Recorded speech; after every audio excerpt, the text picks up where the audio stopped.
Bismillahirrahmanirrahim. Qala al-musannifu rahimallahu ta'ala wa nafa'ana wa bi ulumihi fid dharain amin. Faslun fi mujibil ghusli wal ghuslu lughatan. Faslun utawi iki ku fasal suwiji. Fi mujibil ghusli ing dalem nerangno perkara kang majibno adus. Wal ghuslu utawi lafat al ghuslu lughatan ing dalem cara bahasa Sailanul ma'i, ada yang baca Sailanul ma'i ya. Sailanul ma'i iku miline banyu ala syai'i ing atase wiji-wiji mutlakon kelan mutlak.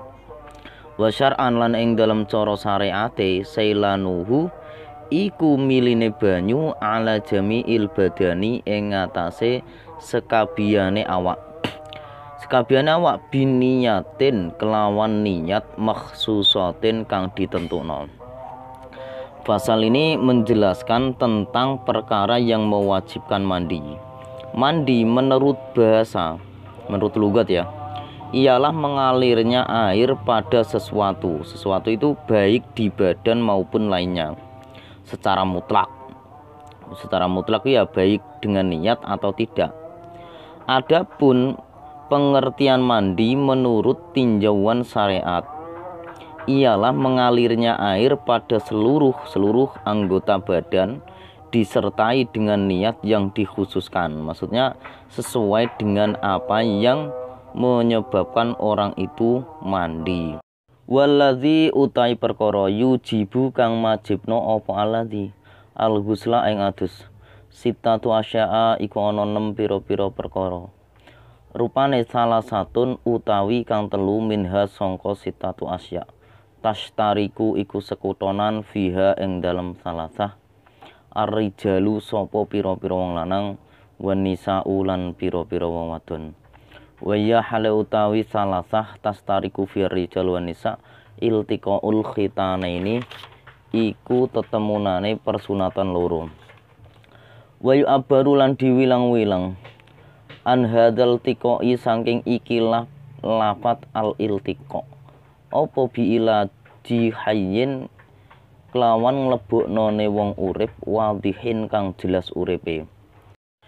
Wa yaba kang ngeblesno sapa wong hasafatat zakari ing tameng wajane zakar minhu sangka hayin wadhihin au qadraha utawa kira-kirane hasafatat zakari mimaqtu aiha sangka pergelang saking ugel-ugelane hasafatat zakari oleh nglebokno fi farjin ing dalam farji. Wa yasiru lan dadi sapa aladamiyu anak bangsa Adam almulaju kang dileboni fi ing dalam farjine junuban iku dadi wong junub.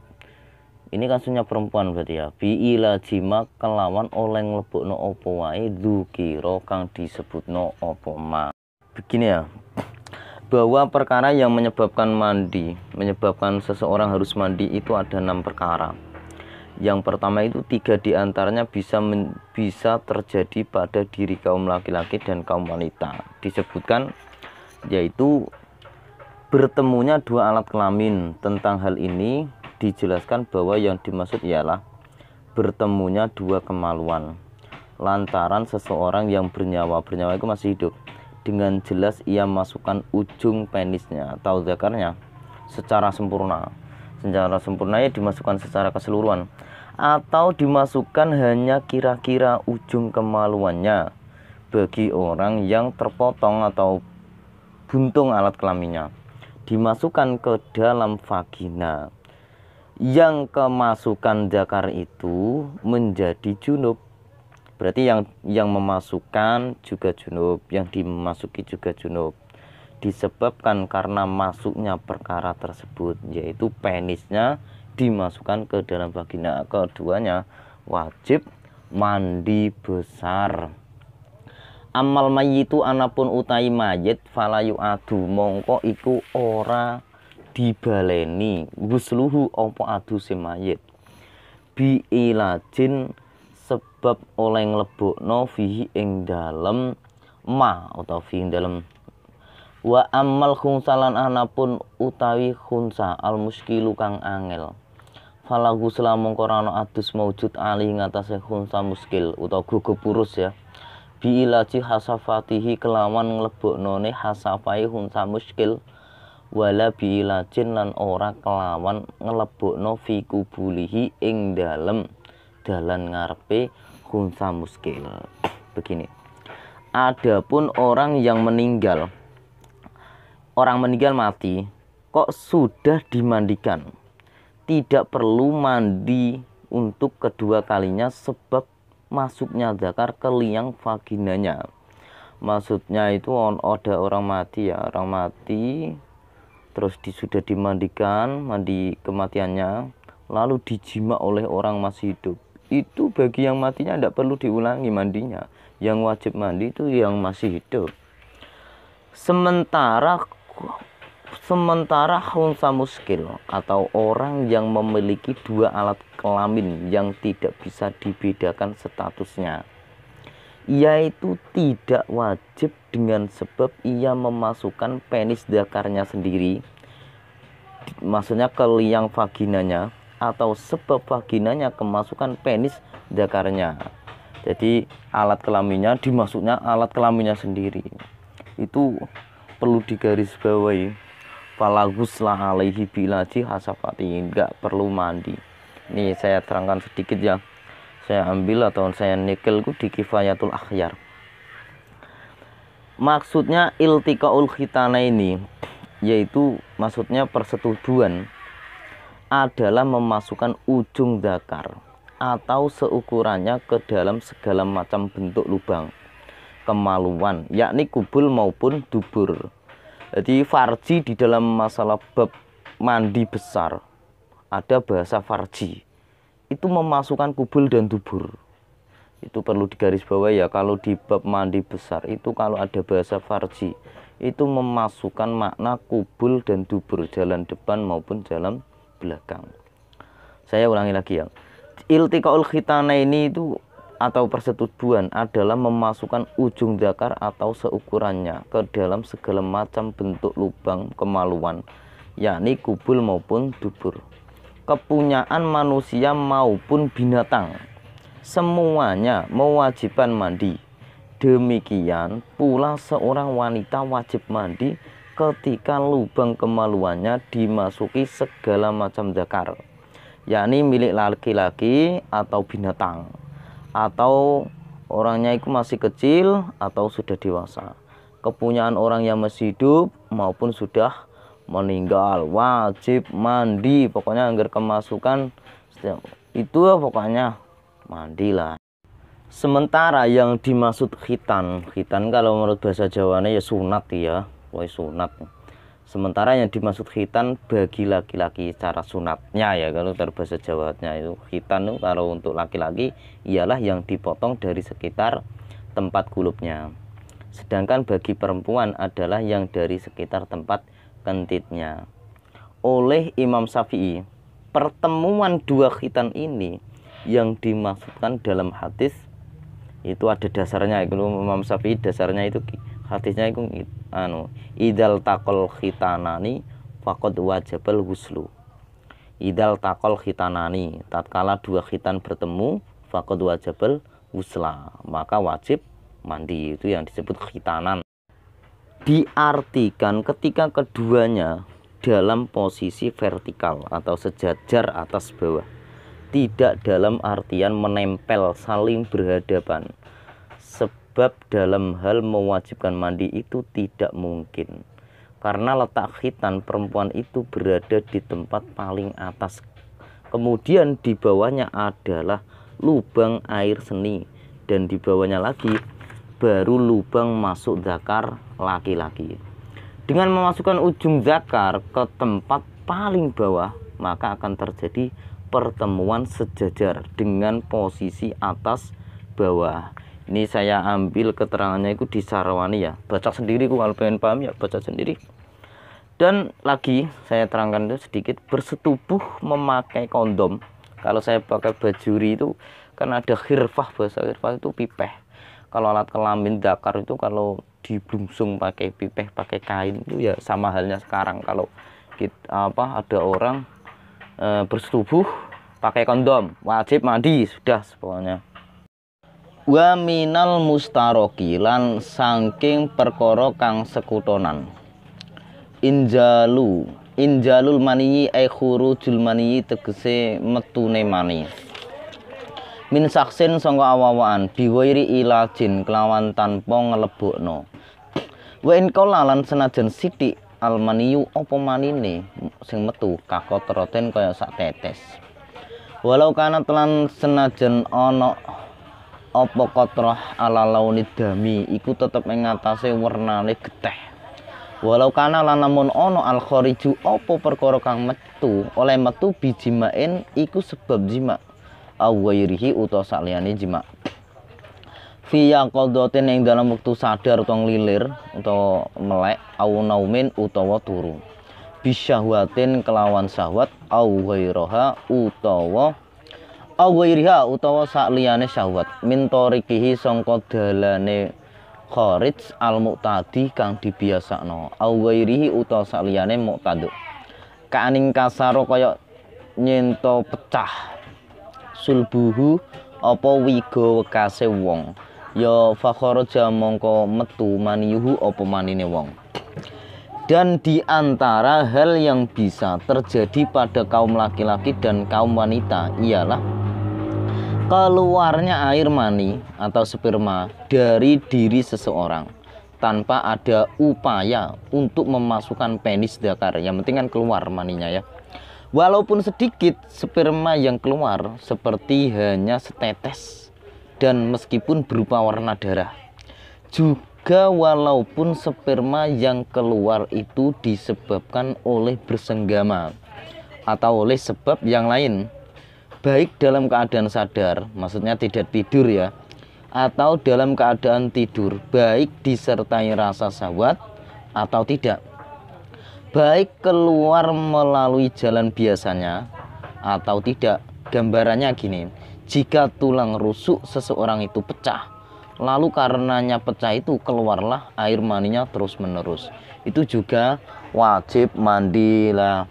Definisi apa namanya itu mani biasanya kan rasanya kan enak itu.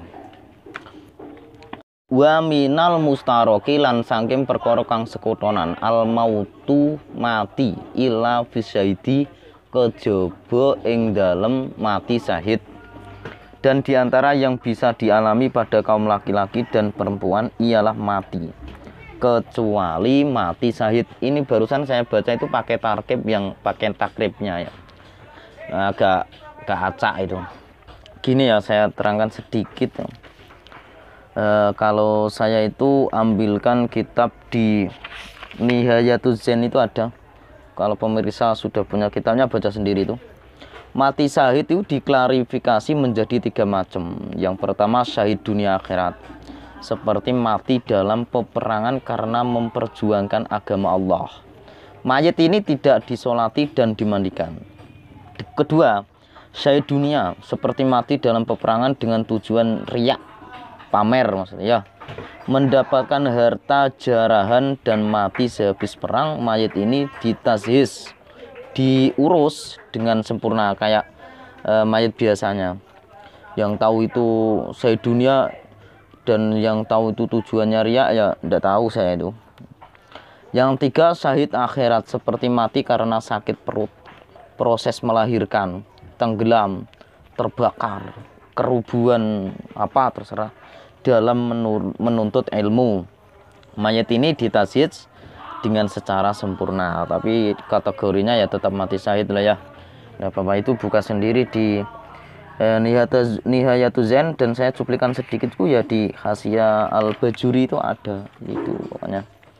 Wa salasatun lan telu takhtasu iku sekuto iku dadi tertentu biya klan salasa an-nisa'u sapa pira-pira wadon.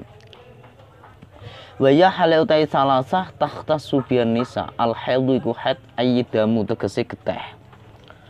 Al-khariju kang metu mini mraatin sangka wong wadon balagot kang wis tumeka, cara basane nggih balik ya.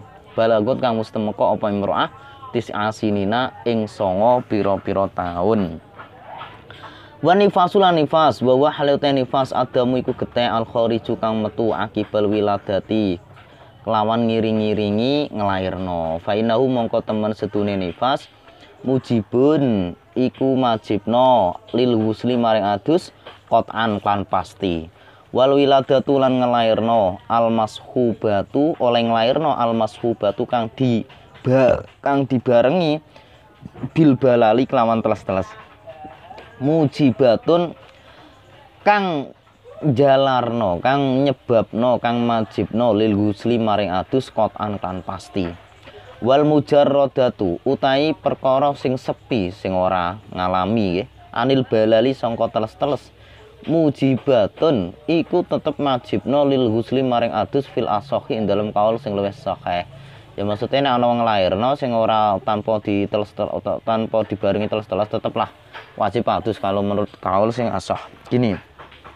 Adapun yang 3 dari 6 hal yang menyebabkan wajib mandi ialah khusus terdapat pada diri kaum wanita, yaitu haid. Haid itu yaitu darah yang keluar dari seseorang perempuan yang sudah mencapai usia 9 tahun. 2. Nifas, yaitu adalah darah yang keluar dari seorang perempuan beriringan sehabis ia melahirkan anak. Maka keluarnya darah nifas ini mewajibkan mandi secara pasti. Maksudnya tanpa ada perselisihan antar ulama dalam hal hukum wajibnya. 3. Melahirkan seseorang anak yang disertai dengan basah-basah. Itu air ketuban entah apa, enggak tahu saya. Tanya sama dokter itu yang basah-basah bersamaan dengan anak itu. Itu mewajibkan atau ia harus mandi secara pasti. Sedang melahirkan yang tidak disertai basah-basah, menurut pendapat ashah mewajibkan mandi. Ini saya ambilkan atau saya nukilkan kitab Hasyiah Bajuri ya. Saya bacakan kitab Hasyiah Bajuri dan sebagian nih yang di Hasyiah Bajuri ini. Mandi diwajibkan sekalipun keluar bayi pertama dari bayi yang kembar. Dia ada orang perempuan melahirkan bayi satu, kemudian sebentar lagi dia melahirkan lagi, juga wajib mandi itu sama. Sah wanita mandi setelah keluarnya bayi yang pertama. Setelah mandi kemudian keluar bayi yang kedua, maka harus mandi lagi. Sama halnya melahirkan bayi atau dalam hal mewajibkan mandi, yaitu mengeluarkan alaqah. Alaqah itu ya segumpal darah. Ada perempuan yang melahirkan hanya segumpal darah pun ya, atau mudghah, maksudnya sepotong daging pun ya wajib mandi ya. Itu kalau saya ambilkan itu di kitab Al-Bajuri sendiri saya baca ya. Terus kedua, perbedaan pendapat terjadi pada persoalan wanita yang melahirkan tidak dari jalan yang selazimnya. Semisal seperti melahirkan secara sesar di apa namanya, dibelah ya. Kalau wong Jawa, wong desa lengarani ya dioperasi jadi atau disesar kalau bahasa sekarang tuh. Menurut pendapat yang dohir, hal itu tetap mewajibkan. Dan menurut sebagian ulama tidak mewajibkan dengan alasan bayi yang terlahir adalah sperma yang telah mengalami proses evolusi kemudian menggumpal. Karena itu tidak mewajibkan wajibnya mandi, sama halnya keluar mani tidak dari jalan semestinya, sementara jalan yang semestinya masih berfungsi. Namun argumentasi ini kan ditolak ya, dengan dasar bahwa hukum wajib mandi itu kan terkait sebab melahirkan itu sendiri, tidak sebab yang lain. Dia masih tertolak. Ini juga masih apa namanya di Hasyiah Al-Bajuri atau di kitab Tausiyah juga jelas itu. Itu alasannya mandi orang melahirkan ya melahirkan, bukan karena dia itu melahirkan tidak pada selazimnya. Tapi ada alasan kuat, angger ono wong lairno yo wajib adus. Itu di Tausiyah. Saya itu Tausiyah ini ada. Dan ketiga, sebaiknya bagi orang haid atau jinabat tidak sampai menghilangkan kuku atau rambut atau darah dan lain-lain. Itu Hasyiah Qalyubi. Kan kalau ceritanya kan agak ngeri itu ya.